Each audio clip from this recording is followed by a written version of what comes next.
So in 2020, I was diagnosed with kidney cancer. Um, I was out here in the oil fields on a typical day buying oil, and I went to urinate, and I urinated blood. Um, Looked like Coca-Cola. Just scared the hell out of me. So I'm lucky I have daughter-in-laws that are both very successful nurses. So I had reached out to one of them and had a conversation with her. And she convinced me to go ahead and go into my doctor's office and see what was going on. So I dropped what I was doing and drove to town and spoke with my doctor there. We instantly went to a CT scan and did blood work. We found out that I had a tumor on my right kidney. So we needed to go further in that and do biopsies and things. So we scheduled an appointment to go down to Bismarck, North Dakota, and meet with people there that then put me through another CT scan where they did one with no contrast and another one with contrast. Contrast is a thing that goes into your blood that makes your organs show up very well on an image. And they could see that yes, I did have this tumor on my kidney, um, and that I need to be scheduled for a biopsy.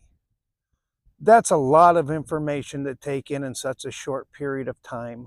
Um, my wife at the time was down in North Carolina. That's where she was living. I was working up here in the North Dakota oil fields.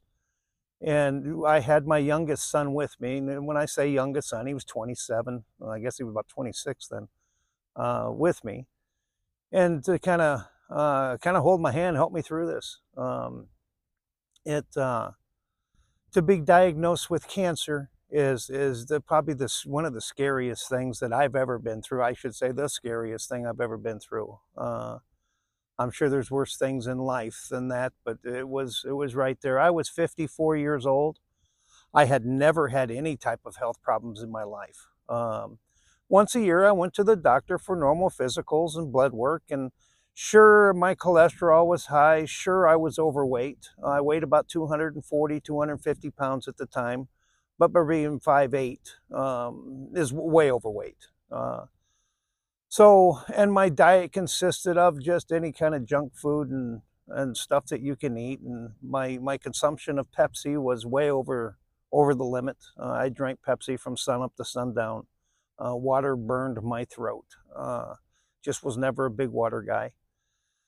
So in 2020, they scheduled me for surgery to have that kidney removed. That was the easiest way, without chemo, without radiation, without anything. If we just remove the kidney, much better chance for success. So that's what we did. We scheduled that about the same time COVID hit up here. My kidney was supposed to be removed like 45 days later, which shocked me. I thought things like that happened right away. But no, you can actually wait. So I had 45 days to prepare myself. Well, about 2 weeks later, they called me on the phone and they said, hey, we got our first COVID patient in here, and we're going to stop doing these types of surgeries for a while. We need to get you in here on Thursday. Which, boy, that was shock because I wasn't ready for that yet. So my wife had flown up here. We went to the hospital, and we had the surgery for the kidney removal. So they removed it that morning. And the next day, doctor comes in, everything's going good. He says, hey, he says, I know it's a rush. He says, but with this COVID the way it is and where it's kind of unknown, that'd probably be best if we get you out of the hospital. So that afternoon, I was already out of the hospital. My wife and I decided we'd stay locally in town in Bismarck and stay at a hotel for the first 4 or 5 days just to see how things go. In case I needed medical, I could go, because I live 3.5 hours away from Bismarck out here in the country, and there's just not much more for healthcare. So we were released from the hospital. We went back to the hotel room, um, and I'm laying in the bed, and I'm sore, I'm hurt.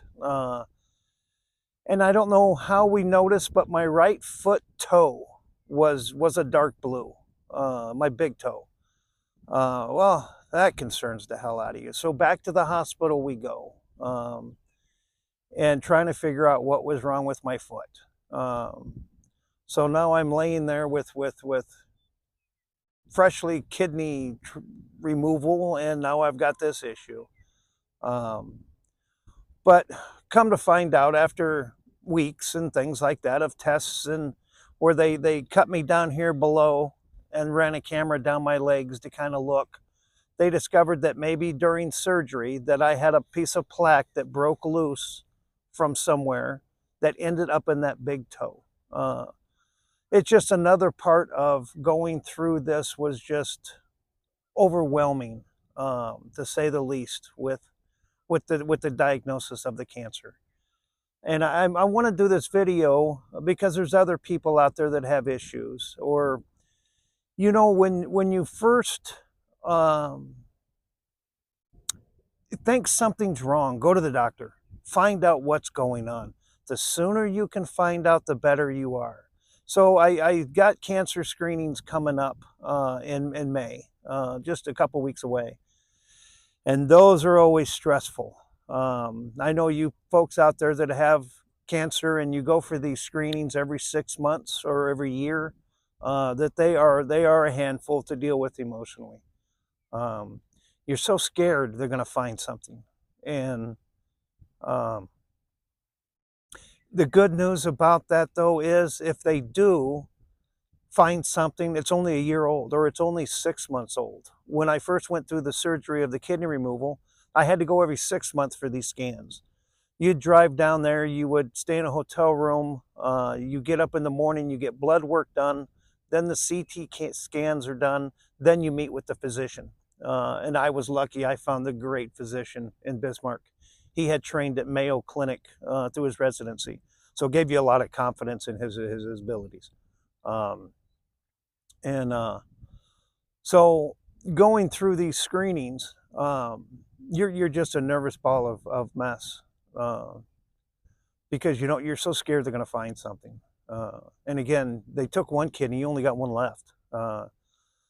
But luckily enough, each time I've had these scans, everything's been just perfect. And boy, now afterwards, after your scannings and you find out everything's great, boy, that's a huge relief.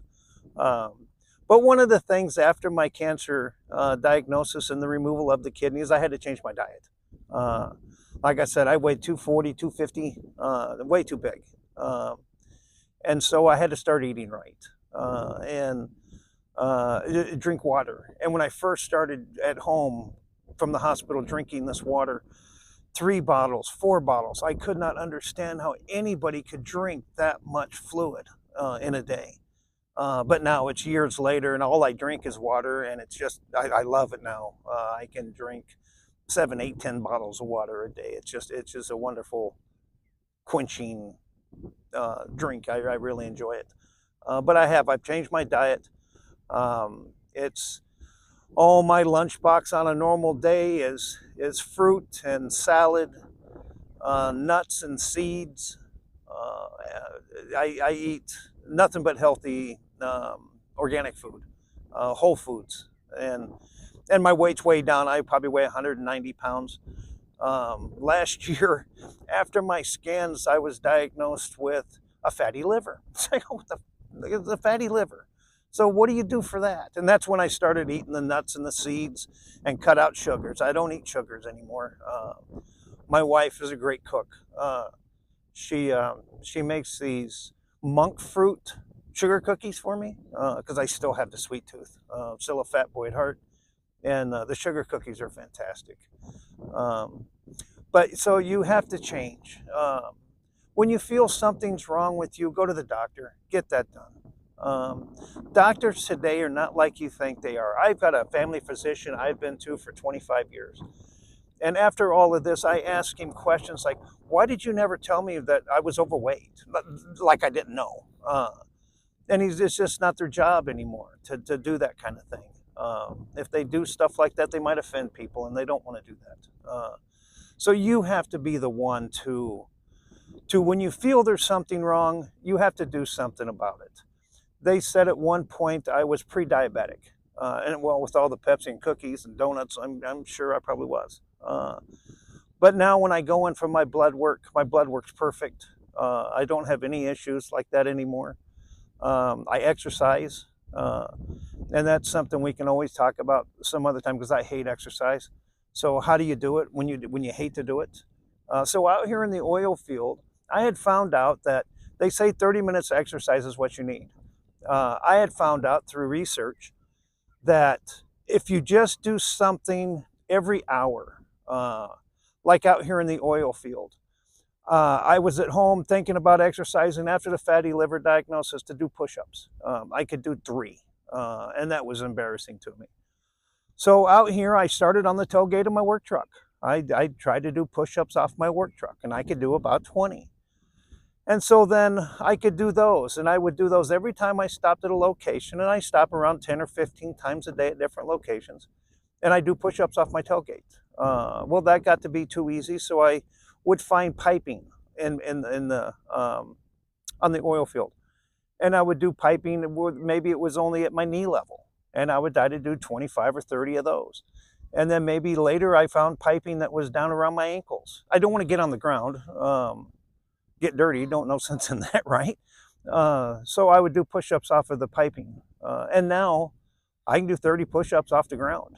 So I'm getting stronger, and so if I stop 10 times a day and I do 30 push-ups off of piping, and I do just body squats, 20 every time I get out of my truck, at the end of the day, I work 10 hours a day. At the end of the day, if I do 10 stops, I've done 300 push-ups. I've done 300 squats. And that's better than actually a 30-minute workout. So I'm getting bigger. I feel better. But hit me up. Stay tuned to my channel. I'm going to talk more about the cancer diagnoses and what I've went through this, and how I'm changing my diet and how I'm changing the exercise. And so stay tuned. We'll talk more about it.